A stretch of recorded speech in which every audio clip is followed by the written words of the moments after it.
La diferencia del caso de Enrique, el mío está sin solución por un tema administrativo, ya veremos si tengo la suerte o no de operarla en algún momento.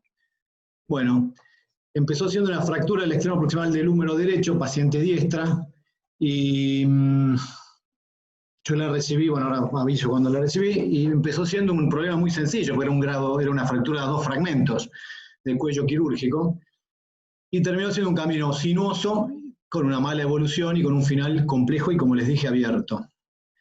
Y bueno, viendo lo que Jero nos pregunta en qué me equivoqué y qué aprendí, vamos a ver si sale algo de esto. Como les dije, era una fractura del extremo proximal de una paciente de 76 años a 2 fragmentos del 30 de septiembre del año 17. Nosotros la recibimos en la fundación a los 72 días con una escala de dolor de 6 a 10, impotencia funcional severa, y se le propuso una reducción abierta y fijación interna, con una placa bloqueada, obviamente, ¿no? Y la operación se llevó a cabo a los 82 días. Y la pregunta que nos hicimos en ese momento es si poner, bueno, que me hice yo, que fui el cirujano, si poner injerto o no. Y me parecía a mí, en primera opción, era que lo que le faltaba a esta paciente era estabilidad. Perdón que no tengo la radiografía inicial, tengo un déficit de varias radiografías de esta paciente. Es una paciente que vive lejos y tiene una obra social bastante compleja, que le autoriza los estudios muy de vez en cuando, y eso de hecho es difícil el tratamiento también. Entonces, bueno, decidimos operarla sin injerto. Esta es la radiografía de control, de los primeros controles posoperatorios, donde no tenía dolor, y la paciente estaba bastante conforme, y ahí empiezo yo a preguntarme si acá no encontramos el primer error. Para mí sí, y es que los tornillos proximales son todos cortos. Una fractura a 2 fragmentos, la parte medial del húmero le está faltando una buena contención, pero bueno, en ese momento decidimos mantenerlo así, y acá estamos viendo un estudio donde habla bien de la necesidad y la importancia de la longitud de los tornillos y de dar una buena base a nivel medial para que la fractura no se vaya a abajo, que fue lo que sucedió. La radiografía de control siguiente, del 8 de marzo, la paciente viene ya refiriendo dolor bastante intenso, y las imágenes radiológicas muestran ya un posible aflojamiento y desplazamiento. Se le pidió una tomografía, la paciente no la hizo, y vino después con una radiografía. Esta es la comparación de la radiografía inicial de enero y de marzo, y ya hay una diferencia, ya hay un varo de la cabeza del húmero. A partir de entonces, bueno, se le pidió una tomografía, la paciente no la hizo, concurrió de vuelta con otra radiografía, y ya ahí se vio desplazamiento ya inevitable, con un dolor importante, y hacía referencia a un dolor y calor a nivel de la cara anterior del brazo derecho, no tanto del hombro, sino del brazo. Se le pidió al laboratorio, que fue normal, y se le hizo una punción por piel sana, que también dio normal. Pero bueno, se le propuso una cirugía y realizarla para hacer un retiro de material de osteosíntesis y una artroplastia.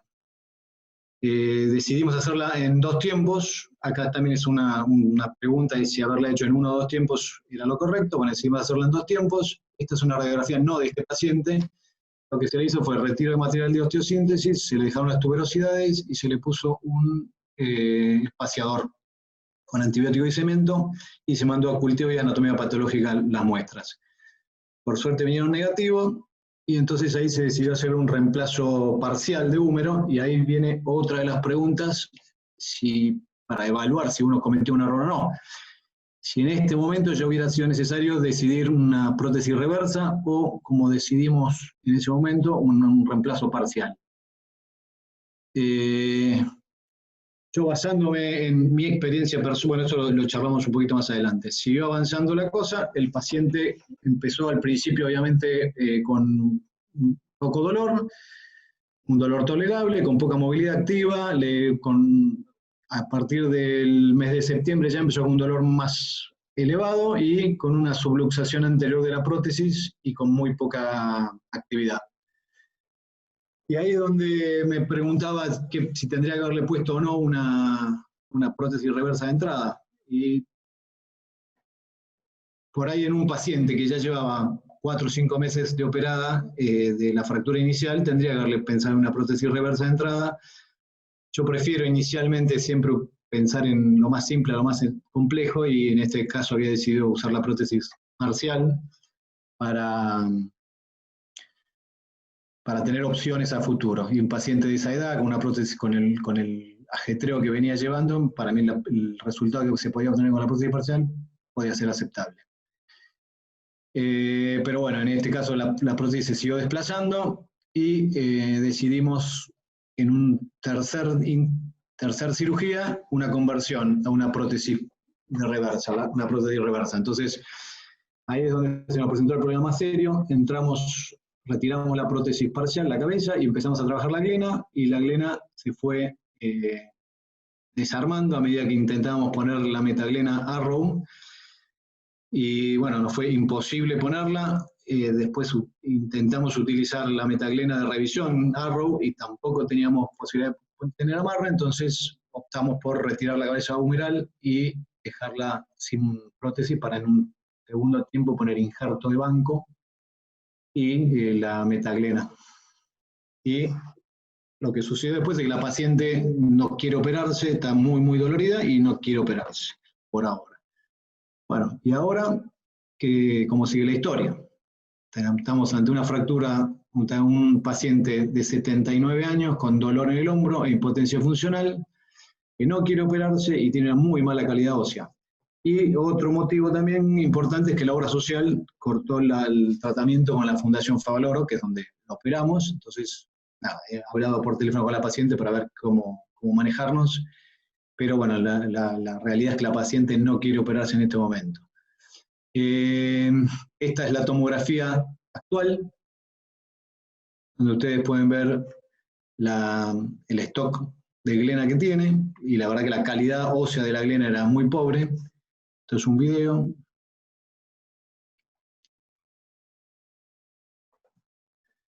Donde vemos, vuelvo a lo mismo, la calidad ósea de la glena anterior es inexistente casi.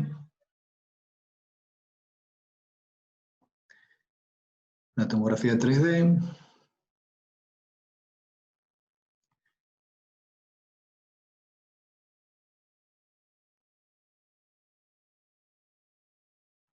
Y un espacio glenoideo casi inexistente. Y después la pregunta que podemos llegar a usar ahora para ver qué pudimos haber aprendido es, ¿y si quisiera operarse qué? Bueno, las opciones, como ya lo hemos charlado, son injerto de cresta, injerto de banco, injerto de cresta más injerto de banco, después realizarle en 1 o 2 tiempos, y o última opción, una artrodesis. Estas son las distintas opciones. Y las cosas a tener en cuenta, me parece a mí, es una glena con defecto anterior importante, tipo 2A. Ahí no usé la clasificación de Gill Walsh, sino una clasificación de Norris, que fue una modificación de la de Altuna, donde clasifica que la usa para glenas ya operadas con defectos importantes. Y en este caso estamos hablando de una glena como esta que se ve en el medio, donde directamente no tiene pared anterior y tiene muy poco sustento en el medio. Otro tema en este caso, en esta paciente en particular, es el tema de la calidad ósea, si va a haber posibilidad de calidad de integración del injerto que le pongamos, y después lo que a mí realmente me dejó muy mal fue el no haber podido poner el long peg de la prótesis de revisión en el día de la cirugía. La verdad que era el momento y hubiese sido ideal, pero bueno, no pude, no hubo manera de solucionarlo y opté por dejarlo así. La realidad es una paciente, como les dije, un paciente de muchos años, clasificación BB 3/4, pero no quiere decir que haya sido culpable de esto, sino yo creo que hubo varios errores, sobre todo atribuidos al inicio. Y bueno, ahí está. Lo que sí me gustaría charlar con Carlos Enrique, el que quiera participar, es el tema de la toma de decisiones. Yo acá anoté si los defectos u errores que uno puede atribuirse es una fractura a 2 fragmentos. Si lo hubiese puesto en el injerto, posiblemente en este momento creo que optaría por poner el injerto. Que los tornillos muy cortos, eso no hay duda, y creo que fue la causa de la falla. Y la paciente se sacaba el cabestrillo, lo usaba, no lo usaba, eso, bueno, también es parte es el motivo de la mala evolución. Y después, si volvería a poner o no una prótesis parcial, en este caso yo creo que no, creo que iría una reversa de entrada. A mí la prótesis parcial me ha dado resultados aceptables en fracturas de húmero proximal, y en estos casos también la he usado y la verdad que no he tenido problemas, pero bueno, en esta paciente tuve la mala suerte, o bueno, la mala evolución que me llevó a esto. Y después el tema de la colocación de la glena de revisión, porque en qué fallé, no logro entenderlo, yo había puesto un par hasta ahora, y bueno. Bueno, perfecto, Eric, muchas gracias, muy bueno el caso. Te tiro alguna pregunta acá del auditorio. Eduardo Fraile pregunta, ¿consideran importante el implante de por lo menos 2 tornillos en la parte bien inferior y distal de la cabeza femoral, humeral, además de la longitud de esos tornillos? Y la segunda Sí. pregunta es si consideran con aumentación con cemento ante una osteopenia severa. Mira, la primera pregunta, sí, totalmente de acuerdo y fundamental que los tornillos vayan a la parte medial de la cabeza del húmero, y esos dos son los más importantes que le dan el sustento para evitar el varo. Y la longitud de los tornillos ni hablar. Y con suplementación con cemento no prefiero poner el injerto óseo más que cemento, pero sí, también está descrito con buenos resultados. Muy bien. ¿Alguno en la zona de, cuando ve la radiografía con el colapso en varo, hubiera intentado colocar otra filo o directamente hubiéramos optado por una artroplastia? Yo te puedo hacer un comentario simple. Obvio, Carlos. Sí, Carlos. Pero no, bueno, yo creo que se puede corregir eso. Se puede corregir, pero si uno lo corrige, lo tiene que corregir con injerto de hueso y demás. Porque la densidad mineral ósea que vos tenés ahí es de mala calidad, en el principio de mala fractura. Es decir, las placas de bloqueo son placas, en mi opinión, fantásticas, pero no hacen milagros. Es decir, si uno tiene una densidad mineral ósea, que en pocas palabras eso se traduce como la instrumentabilidad de un hueso, es muy poco lo que uno tiene. Y quiero decir que también a veces, aunque si Eric hubiera colocado los tornillos perfectos, el tornillo que va al cálcar, el tornillo largo y esto y lo otro, es probable que no pase, pero es probable que aún haciendo todo eso pase igual o se reabsorbe una cantidad de tejido. Así que son las probabilidades, después son las probabilidades mayores. Yo como concepto, uno diría, el tornillo tiene que quedar por lo menos a 5 milímetros del cartílago.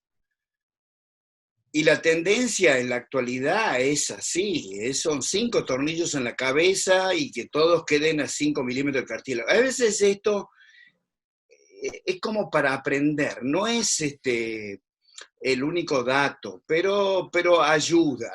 El injerto siempre para mí es como, yo a veces decido colocar injertos porque el injerto es un gesto biológico de mucha ayuda para aquellas fracturas que son complejas y a veces no tan complejas.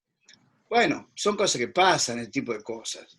Lo que pasa es que después viene una cantidad de cirugías, esto y el otro, que son difíciles de manejar. Pero bueno, la verdad que yo me alegro de este webinar que planteó Jerónimo, porque cuando uno es honesto, como los que estamos acá, uno puede aprender muchísimo de esto. De hecho, Enrique mostró ahí lo que significa el fracaso. El fracaso da la posibilidad de aprender. El éxito no. El éxito no ayuda a mirar para atrás. El éxito uno camina para adelante nada más. Es como caminar sin espejo retrovisor, conducir sin espejo retrovisor. El fracaso te permite mirar atrás una y otra vez las cosas, y te permite reflexionar, y te hace frenar y reflexionar los casos. Hay en la historia de la humanidad muchísima gente que ha hablado de este tema, ¿no? Muchísimos. Creo que una de las frases más famosas de Winston Churchill era que el éxito, decía él, consiste en la sucesión de fracasos, pero hacerlo en forma entusiasta, siempre mirarlo en forma entusiasta, ¿no? Y es una forma, pero la verdad que el éxito te hace frenar y mirar. Entonces, para mí, este ejemplo de Eric me enseña a mí particularmente mucho. No conformarme con esto y hacer todo lo posible para evitar ese tipo de complicaciones. Gracias, Eric. No, gracias a vos. Gracias, Eric. Gracias, Eric. ¿Puedo hacer Excelente. un comentario, un aporte? Por supuesto que es muy interesante lo que dice Carlos. Yo para agregar un poco de condimento, digo, en primer lugar, que es poco frecuente, coincido con el tema de la fijación inicial. Hace poco tuvimos una discusión sobre este tema, sobre la importancia de la colocación de los tornillos y la toma de la cabeza.